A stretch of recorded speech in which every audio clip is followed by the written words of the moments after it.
ಮತ್ತು ನೋಡ್ರಿ ಇನ್ನೊಂದು ಇಂಗ್ಲೀಷ್ ಪೇಪರ್ ಬಿಡಿಸೋಣ. ಈಗಾಗಲೇ ಆಲ್ರೆಡಿ ನಿಮ್ಗೆ ಯೂಟ್ಯೂಬ್ನಾಗ ಹಾಕಿದ ಪೇಪರ್ಗಳನ್ನು ನೋಡ್ಕೋಬೇಕು. ಇಲ್ಲಿ ಬಿಡಿಸಿದ್ರು 5-6 ಪೇಪರ್ ನೋಡ್ಕೋಬೇಕು. ಇವಿಷ್ಟು ನೀವು ಅಭ್ಯಾಸ ಮಾಡಿದ್ರೆ ಫೇಲ್ ಆಗೋ ಚಾನ್ಸ್ ಇಲ್ಲ ನೋಡ್ರಿ ಈ ಸಲ. ಗ್ಯಾರಂಟಿ ಬೇಕಾದ್ರೆ ನೀವು ನೋಡಿರ್ಬೇಕಾರೆ ಕ್ವಶನ್ ಪೇಪರ್ ಬಂದಂತೇಳಿ.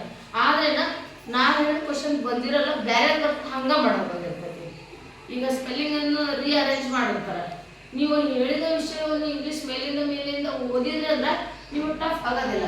ಈಗ ನೋಡ ಮ್ಯಾಲ್ ಸೆಂಟೆನ್ಸ್ ಏನೈತಪ್ಪ ಅದು ನಿಮ್ಗೆ ಅಂಡರ್ಸ್ಟ್ಯಾಂಡ್ ಆಗಬೇಕು. ಈಗ ಒಂದೇ ಬುಕ್ದಾಗ ನೋಡ್ಕೊಳ್ಳಿ. ಟೀಚರ್ ಶಿಕ್ಷಕರು. What day comes before Friday? Comes before ಅಂದ್ರೇನು? ಮೊದಲು. ಈಗ ನೋಡು ಫ್ರೈಡೆ ಮೊದಲು ಯಾವ ಬರ್ತೈತೆ? ಫ್ರೈಡೆ ಅಂದ್ರೆ ಯಾವ? ಶುಕ್ರವಾರ. ಶುಕ್ರವಾರ ಮೊದಲು ಯಾವ ಬರ್ತಾರೆ? ಗುರುವಾರ. ತರ್ಸಡೆ. ತರ್ಸಡೆ. ಆಪ್ಷನ್ ಇಲ್ಲಿ ಐತೆ ನೋಡಿ. ಆಪ್ಷನ್ ಬಿ ರೈಟ್ ಆಯ್ತಾರೆ. ಅದ್ರ ಸ್ಪೆಲ್ಲಿಂಗ್ ಹೇಳಿ.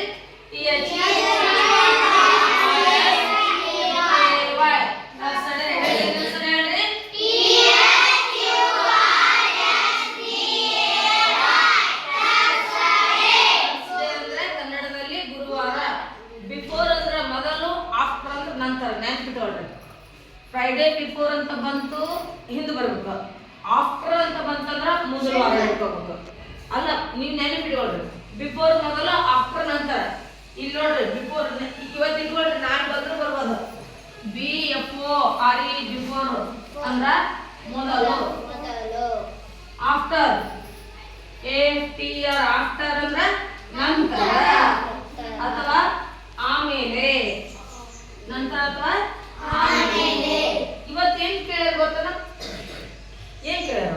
ಬಿಫೋರ್ ಕೇಳ್ಯಾರ, ಮೊದಲು ಅಂತ ಕೇಳ್ಯಾರ. ಫ್ರೈಡೆ ಬಿಫೋರ್ ಅಂತ ಕೇಳ್ಬೋದು, ಮಂಡೇ ಬಿಫೋರ್ ಅಂತ ಕೇಳ್ಬೋದು, ಥರ್ಸ್ಡೇ ಬಿಫೋರ್ ಅಂತ ಕೇಳ್ಬೋದು. ನಿಮ್ಗೆ Sunday, Monday, Tuesday, Wednesday, Thursday, Friday, Saturday ಇವನ್ನ ಅನ್ಕೊಂಡು ನೀವು ಇಂಗ್ಲೀಷ್ನಾಗ ಅದರ ಕನ್ನಡ ಅರ್ಥನ ನೆನಪಿಸ್ಕೋಬೇಕು. ಸಂಡೇ ಅಂದ್ರೇನು, ಮಂಡೇ ಅಂದ್ರೇನು ಅಂತೇಳಿ ಸ್ವಲ್ಪ ಮೆಮ್ರಿ ಒಳಗೆ ಇಟ್ಕೋಬೇಕು. ಇಟ್ಕೊಂಡು ಬಿಫೋರ್ ಅಂತ ಕೇಳಿದ್ರೆ ಅಲ್ಲಿ ಯಾವ ವಾರ ಕೇಳಿದ್ರೆ ಬಿಫೋರ್ ಅಂದ್ರೆ ಅದು ಹಿಂದಿನ ವಾರ ತಗೋಬೇಕು. ಆಫ್ಟರ್ ಅಂತ ಕೇಳಿದ್ರೆ ಅದು ಮುಂದಿನ ವಾರ ತಗೋಬೇಕು. ಅಲ್ಲಿ ನೀವು ಕ್ಯಾಲ್ಕುಲೇಷನ್ ಮಾಡ್ಕೊಂತೀರಲ್ಲ. ನೆಕ್ಸ್ಟ್ ಮುಂದಿನ ಪ್ರಶ್ನೆ ಹೋಗೋಣ. 10 little monkeys jumping on a bed. Choose the plural words. Is monkeys ಅಂತ ಐತಿ. Plural words is ಇಲ್ಲಿ monkeys ಅಂತ ಐತಿ. ಇಲ್ಲಿನೋ 10 little monkeys ಅಂದ್ರೆ 10 ಮಂಗಗಳು ಅಂತ ಪ್ಲೂರಲ್ ಕೊಟ್ರ. ಆನೆ ಬೆಡ್ ಮೇಲೆ ಚೂಸ್ ದ ಪ್ಲೂರಲ್. ಅಂದ್ರೆ ಪ್ಲೂರಲ್ ಐತಿ ಈಗ ಆಲ್ರೆಡಿ. ಆ ಆಪ್ಷನ್ ಏನು ಪ್ಲೂರಲ್ ತೋರ್ಸ. ಮಂಕಿ ಅಂದ್ರೆ ಸಿಂಗಲ್, ಮಂಕೀಸ್ ಅಂದ್ರೆ ಬಹಳಷ್ಟು, ಒಂದಕ್ಕಿಂತ ಹೆಚ್ಚು ಎಷ್ಟಾರು ಇರ್ಬೋದು. ಆ ಸ್ಪೆಲ್ಲಿಂಗ್ ಹೇಳಿ.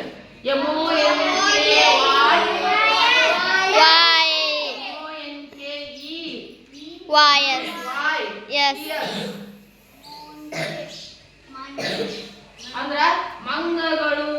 ಏನ? ಮಂಗಗಳು. ನೋಡ್ರಿ ಇಲ್ಲಿ ನಿಮ್ಮ ಆಪ್ಷನ್ ಒಳಗ 10 little monkeys ಚಿಕ್ಕ 10 ಮರಗಳು ಅಂತ ಕೊಟ್ರಲ್ಲ. ಜಂಪಿಂಗ್ ಆನ್ ಎ ಬೆಡ್, ಅವು ಹಾಸಿಗೆ ಮೇಲೆ ಹಾರಾಡಕ. Choose the plural. ಅವ್ರು ಕೇಳಿದ್ರೆ ಪ್ಲೂರಲ್ ಕೊಟ್ರ ಪ್ಲೂರಲ್ ಆಯ್ಕೆರಿ ಅಂದ್ರೆ. ಒಂದ್ಸಲ ಪ್ಲೂರಲ್ ಕೊಟ್ಟು ಸಿಂಗ್ಯುಲರ್ ಮಾಡೋದು. ಇದರ ಅಲ್ಲಿ ಸಿಂಗ್ಯುಲರ್ ಕೊಟ್ಟಿರ್ತಾರ ಪ್ಲೂರಲ್ ಮಾಡಿರ್ತಾರೆ. ಗೊತ್ತೈತಿಲ್ಲ? ಇಲ್ಲಿ ಮಂಕೀಸ್ ಅಂತ ಬಂದ್ರೆ ನೀವು ಹೇಳ್ಬೇಕು ಮಂಕೀಸ್ ಅಂತ ಬಂದು ಪ್ಲೂರಲ್ ಮಾಡೋಣ ಅಂತ ಕೇಳಿರಲ್ಲ ಅಂದ್ರೆ ಓಹೋ ಇಲ್ಲಿರೋ ಪ್ಲೂರಲ್ ಇಲ್ಲಿ ನಾವು ಗುರುತಿಸ್ಬೇಕು ಅಂತ ಅರ್ಥ.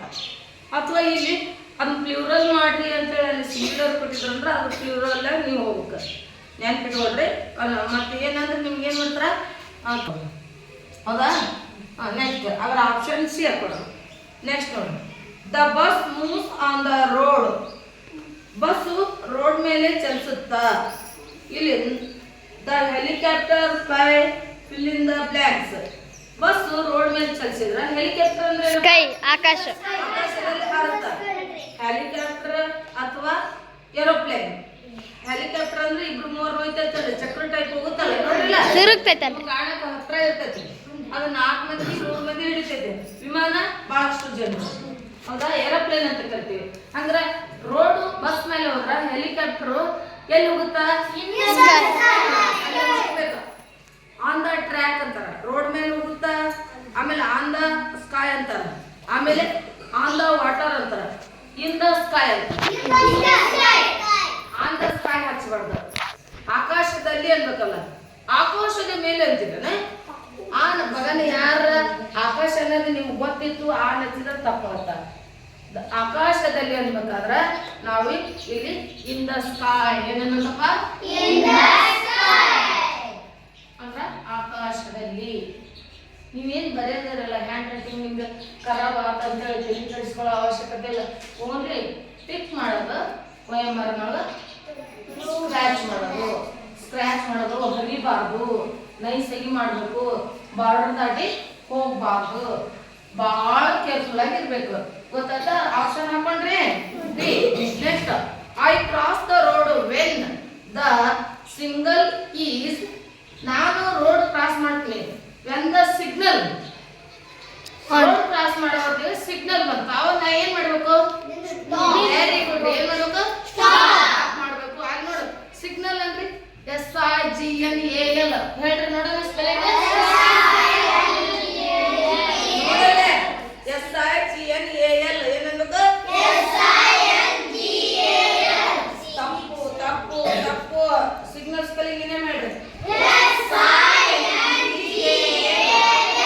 ಗೊತ್ತಾಯ್ತಾ ಸಿಗ್ನಲ್ ಬಂತಂದ್ರೆ ನೀವೇನ್ ಮಾಡ್ಬೇಕು ಏನ್ ಮಾಡ್ಬೇಕು ಸ್ಟಾಪ್ ಮಾಡ್ಬೇಕು ಆಪ್ಷನ್ ಡಿ ಹಾಕೊಳ್ಳಿ Azhar was a great cricketer Azharuddin ಅಂತೀರ ನೀವು Azhar was a great cricketer name the parts of the speech the underline parts of the ಸ್ಪೀಚ್ನೊಳಗೆ ಅಂಡರ್ಲೈನ್ ಅದ ಅಜರ್ ಅಂತಕ್ಕಂಥದ್ದು ನೇಮ್ ಪ್ರೊನೌನ್ ಮಾಡ್ಬೇಕು ಇವನ್ನ ಸ್ಪಾಟ್ಸ್ ಆಫ್ ಸ್ಪೀಚ್ ಕಲ್ತಿರಲಿಲ್ಲ noun pronoun verb adverb adjective interjection conjunction or preposition ಕಲ್ತೀರಾ ಹಾಗಾದ್ರೆ ಅಜರುದ್ದೀನ್ ಅಂತ ಐತಲ್ಲ ಇದ್ರನ್ನ ಸ್ಪಾಟ್ಸ್ ಆಫ್ ಸ್ಪೀಚ್ನಾಗ ಹೇಳಿರ್ತಾರ ಅಜರುದ್ದೀನ್ ಅಂತಕ್ಕಂದ್ರೆ ಅವನ ಹೆಸರು ಅಜರುದ್ದೀನ್ ಅನ್ನಲ್ಲ ಅವನು ಅನ್ಬೇಕು ನಾವಿಲ್ಲಿ ಅವನು ಅನ್ಬೇಕಂದ್ರೆ ಅಲ್ಲಿ ಏನು ಬರ್ಬೇಕು ನೌನ್ ಅನ್ಬಲ್ಲಿ ಲೇ